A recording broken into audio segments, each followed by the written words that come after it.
So welcome everybody, Spindependence 2016, Champaign, Urbana. Back with you again. I got Mr. Kevin Miller, aka DJ Belly. So Belly, thanks for hanging out with us. Of course. Thanks for being part of the channel today. But give me a first gig experience. Oh man, first gig, I mean, really it's like a basement house party. It was like probably 10 years ago. A couple records you might have played? Dude, I had like, I had 20 records, right? And I don't know, for like maybe a 40-minute set. Just play the outro, right? Oh dude, it was bad. It was real bad. I had nothing good. Nothing I'd play now. We'll say that. I had records that I could learn on. That's about it. And like, it's all hip hop shit though. How did that come about? Like, how did that gig come about? Well, basically, one of my boys had a set of turntables, like some super shitty old turntables. I borrowed them from him and started learning how to do it, and took his records and bought a couple records and started fucking around with it. And then they were throwing a party, and they needed somebody to DJ first. And I was like, I'll do it because I suck. No one will be here. It's cool. And then there were people there, and it was bad. It was bad. But you know. So being nervous is really, even today, probably part of a good feeling now. Yeah.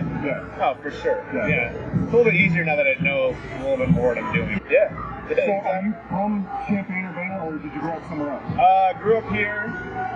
Lived in Chicago for a couple of years.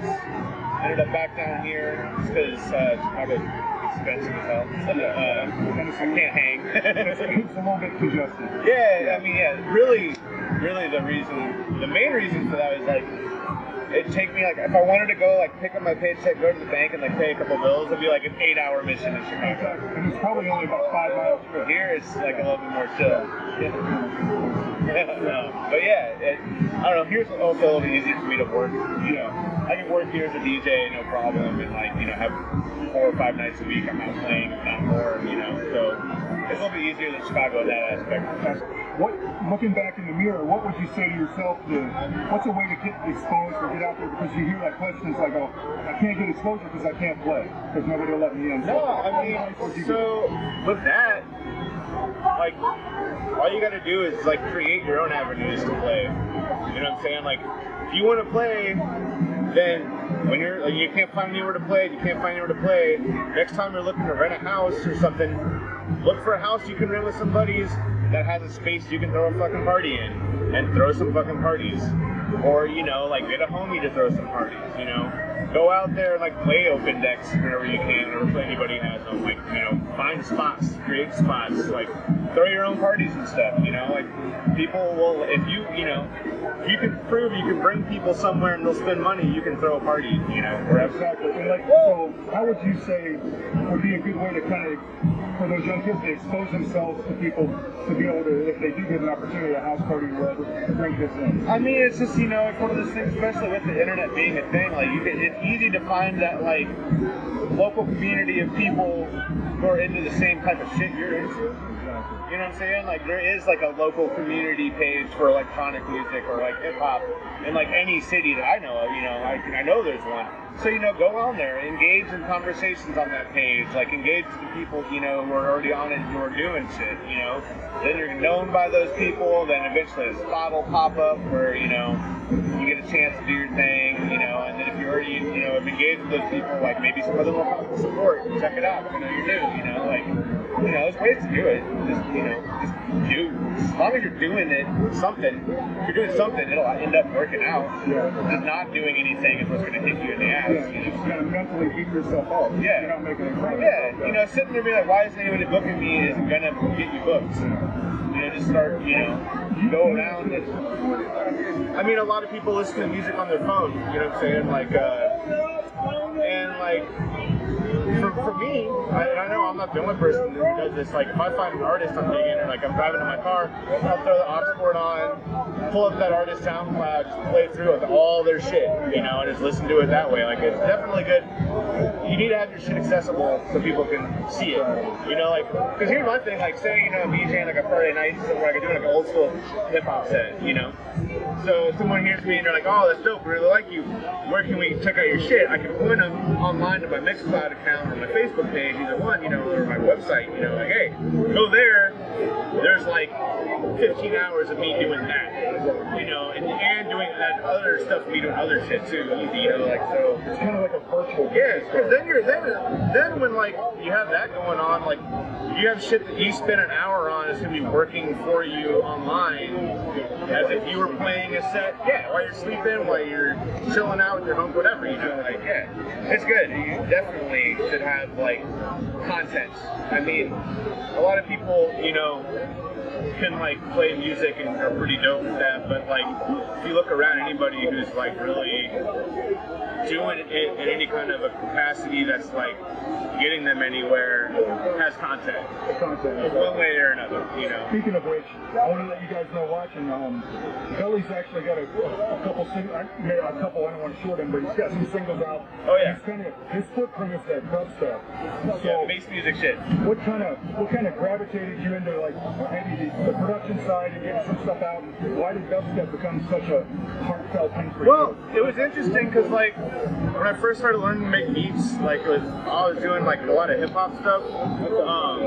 Even back then, like I was already leaning hard on the like low end 808.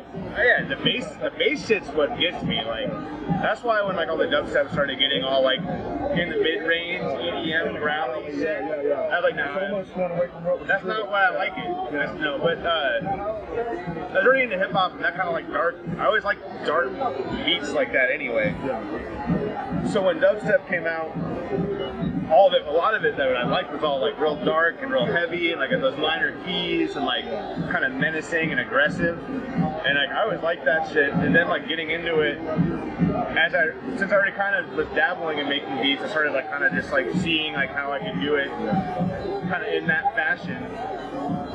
But it was interesting because like going from a hip hop background with the beats, I feel like a lot of my stuff kind of like went like a hip hop kind of tailored bass music type of hybrid type of deal, where it's like, you know, really, you know, it's like real kind of grimy, like, you know, like Run the Jewels, fucking grimy, heavy beats, like it's the same type of, the reason I like older dubstep stuff, and even some new stuff too, it's the same type of attraction there, you know, it's aggressive, it's like kind of in your face, it's heavy, you know, it's like kind of dark, you know, it's like, let's give them a shout out. Yeah, Run the Jewels, right? Yeah, Run the Jewels all day. You guys can look that up. There'll be some links for Billy's Facebook and different. I'll try to put Twitter, some IG, all that. I'll make sure you're all linked up on the bottom of the page. There'll be a lot of stuff going on there, but everything will be sectioned out.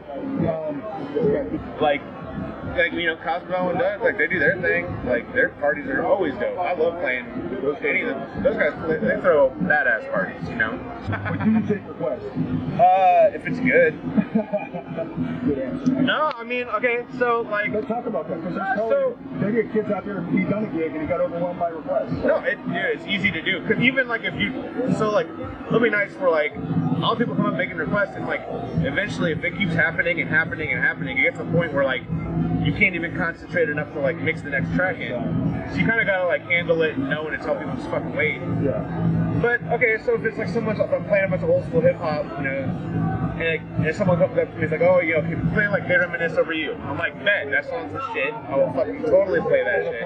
I'll even play it next if I can. That's, you know, if your request is like within the realm of what the fuck's going on in the room, and it makes sense and it's a good track, all day. But if you come in there like on some bullshit like, I mean, I know you kind of got your hip hop thing going on, but could you like play some AC/DC? Like, fuck right the fuck off. No, that's not what we're doing here. Like, that shit pisses me off. It's like, you go walk into somebody else's house and tell them like, fuck what TV show you're watching, put on what I want to watch, and fuck what their music is. Like, no, it's not.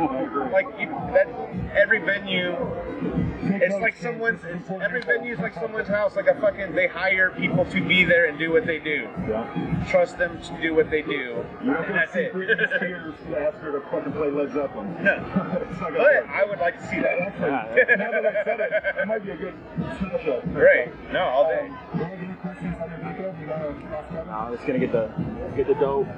It's a birthday present. Dope. Shout out to my boy Matt Malley for the dope birthday present. I want to say thanks to Kevin for hanging out and being part of the documentary for us for 2016 Spindependence. Be here next year. Thanks, Kevin. All day, anytime.